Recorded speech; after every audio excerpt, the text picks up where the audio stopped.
Assalamualaikum warahmatullahi wabarakatuh. Islam mengajarkan adab sebelum ilmu. Di era teknologi, prinsip itu tetap relevan. Ini teks beradab, menjaga nilai, bergerak menuju kesempurnaan. Coba deh kita renungkan sejenak. Kita ini hidup di zaman yang, luar biasa kan? Semua ilmu pengetahuan, seluruh perpustakaan dunia sekarang secara harfiah ada di ujung jari kita. Tapi, kita semua pasti merasakannya. Kemudahan ini tuh datang sepaket dengan sebuah dilema. Rasanya setiap ada peluang baru, selalu ada tantangan baru juga yang mengikutinya. Oke, jadi ini dia peta perjalanan kita kali ini. Kita akan mulai dengan bedah dulu soal teknologi, apa aja peluang dan tantangannya. Terus kita akan mundur sedikit, melihat kembali perintah abadi dalam agama kita tentang menuntut ilmu. Nah, dari situ kita masuk ke intinya, adab sebelum ilmu. Kita juga akan belajar dari masa lalu kok, biar tahu gimana cara jadi cerdas di era digital, sebelum akhirnya kita sama-sama membayangkan masa depan teks beradab itu kayak gimana. Siap? Yuk kita mulai. Oke, bagian pertama, teknologi, antara peluang dan tantangan. Anggap aja teknologi ini kayak pedang bermata dua yang kita bawa-bawa setiap hari. Kuncinya cuma satu, gimana caranya kita bisa pakai pedang ini dengan bijak. Nah, coba lihat deh perbandingan ini. Di satu sisi, peluangnya keren banget.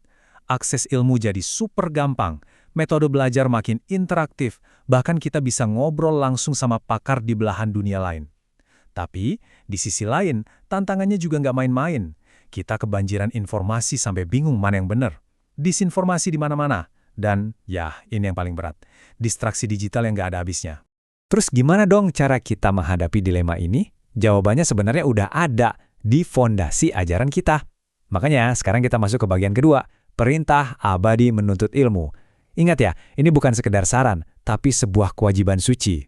Ini dia pondasinya. Hadits yang sangat kuat dan mendasar. Menuntut ilmu adalah kewajiban bagi setiap muslim. Coba perhatikan kata-katanya. Ini bukan pilihan, bukan opsional. Ini adalah sebuah perintah yang relevansinya nggak lekang oleh waktu, apalagi di zaman digital sekarang. Poin kuncinya, ini adalah kewajiban. Dan ganjarannya? Wah, luar biasa. Allah sendiri berjanji dalam Al-Quran, di surat Al-Mujadalah ayat 11, kalau Dia akan mengangkat derajat orang-orang yang beriman dan berilmu. Lihat kan? Iman dan ilmu itu selalu disebut barengan. Keduanya ini satu paket, nggak bisa dipisahkan untuk mencapai kemuliaan sejati. Keutamaannya pun nggak berhenti di situ aja. Coba bayangin, dengan kita serius menuntut ilmu, jalan kita ke surga jadi lebih mudah, para malaikat ikut ridho dengan apa yang kita lakukan, kita bisa dapat pahala yang setara dengan haji mabrur, dan bahkan kedudukan kita itu disamakan dengan pejuang di jalan Allah. Ini bukti betapa Islam memuliakan banget proses mencari ilmu. Nah, sekarang kita sampai di jantung dari konsep teks beradab ini. Bagian ketiga, adab sebelum ilmu. Dan subtitlenya pas banget, karakter di atas kode. Ini adalah prinsip bahwa sepintar apapun kita, ilmu itu harus dipandu oleh akhlak yang mulia. Jadi, pendidikan akhlak itu apa sih sebenarnya? Gampangnya gini, ini adalah pendidikan yang fokusnya ngebentuk karakter. Tujuannya bukan cuma buat ngisi kepala kita dengan informasi, tapi untuk memastikan setiap tindakan kita, bahkan setiap klik dan scroll kita, itu mencerminkan niat dan tujuan hidup yang mulia. Jadi pertanyaannya bukan lagi apa yang kita tahu, tapi menjadi siapa kita dengan pengetahuan itu. Imam Al-Ghazali, ulama besar kita, udah merangkumnya dengan begitu indah. Tujuan utama dari ilmu itu ya untuk lebih dekat sama Allah. Tanpa adab, tanpa akhlak, kita mungkin bisa tahu banyak hal, tapi kita bisa-bisa kehilangan pemahaman soal hakikat hidup yang sebenarnya. Mungkin ada dari kita yang berpikir, ini kan masalah baru, masalah era digital. Tunggu dulu, ternyata nggak juga loh. Yuk kita masuk ke bagian 4, belajar dari masa lalu. Kita akan lihat kalau tantangan menggabungkan ilmu baru dengan nilai-nilai luhur itu ternyata adalah masalah lama yang solusinya masih relevan banget sampai sekarang. Kenalan yuk sama tokoh hebat ini, Sayyid Ahmad Khan. Beliau adalah tokoh pembaharu dari India di abad ke-19. Kenapa beliau penting buat kita bahas? Karena beliau menghadapi tantangan yang mirip banget sama kita sekarang. Gimana caranya memodernisasi pendidikan untuk menjawab tantangan zaman, tapi tanpa kehilangan jati diri dan iman. Perjalanan hidup beliau ini menarik banget. Lahir di Delhi, titik baliknya terjadi saat beliau pergi ke Inggris tahun 1870. Di sana, beliau lihat langsung kemajuan sains dan teknologi, dan beliau pulang membawa sebuah visi besar. Puncaknya, tahun 1875, beliau mendirikan sebuah institusi yang revolusioner pada masanya, yang sekarang kita kenal sebagai Universitas Muslim Aligarh. Strateginya itu brilian dan sangat sistematis. Beliau nggak cuma ujuk-ujuk bangun sekolah. Langkah pertamanya adalah mendirikan lembaga penerjemahan untuk membawa ilmu-ilmu modern.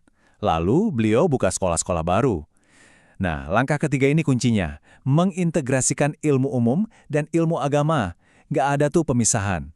Semuanya ini kemudian berpuncak pada berdirinya Aligarh College. Ini kan cetak biru yang relevan banget buat kita di era digital ya.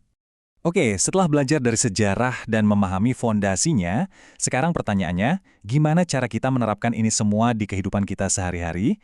Kita masuk ke bagian 5, cerdas di era digital. Saatnya mengamalkan prinsip tech beradab secara nyata.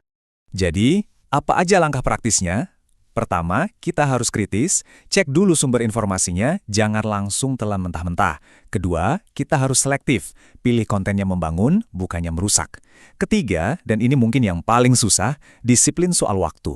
Dan keempat, manfaatkan teknologi ini buat kebaikan, buat dakwah, buat nyebar manfaat.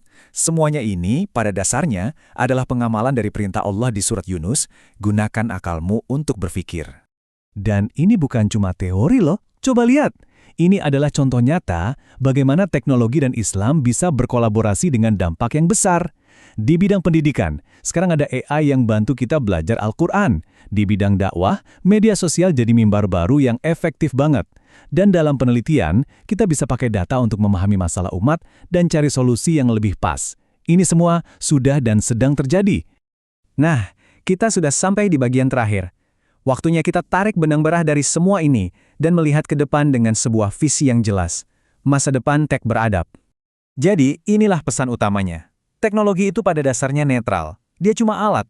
Bisa jadi pisau untuk memotong buah, bisa juga untuk melukai. Pilihan ada di tangan kita. Kalau kita pegang alat ini dengan panduan ilmu yang benar dan akhlak yang mulia, kita bisa membangun peradaban yang seimbang, yang keren di dunia, tapi juga berkah untuk akhirat. Karena pada akhirnya tujuan tertinggi kita kan itu. Seperti yang diingatkan di surat Al-Kasyas, kita diperintahkan untuk mencari kebahagiaan di akhirat, tapi jangan sampai melupakan bagian kita di dunia. Keseimbangan inilah esensi dari semuanya, dan tech beradab adalah jalan kita untuk mencapainya. Jadi, pertanyaan terakhir ini bukan untuk saya, tapi untuk Anda, untuk kita semua. Teknologi ini sekarang ada di tangan kita. Setiap klik, setiap share, setiap konten yang kita buat, itu semua adalah bagian dari warisan digital yang kita tinggalkan. Pertanyaannya adalah, warisan seperti apa yang akan kita ciptakan?